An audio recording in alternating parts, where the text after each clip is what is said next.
Minsan nakakapagod na rin gumawa ng mga video. Di ko na alam kung may patutunguhan pa tong mga pag-vlog ko dito. Parang naging hobby ko na lang talaga siya. Kung kailan pa ako kikita dito ay hindi ko alam. Pero sana ay malapit-lapit na nang ako naman ay yumaman na.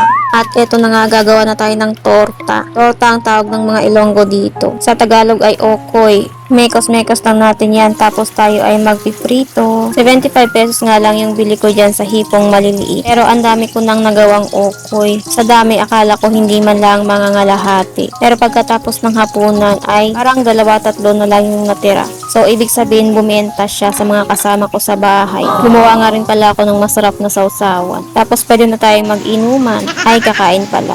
Ito na nga yung aking lunch at wala na namang pakialam yung mga person kung kakain si boss niyan o hindi. Bahala siya sa buhay niya. Ang sama na naman ng ugali. Ito nga pala yung aking mga junakis. Niflex nila yung napakaraming bunga ng kamyas doon sa amin. Masarap nga yan ilagay sa isda.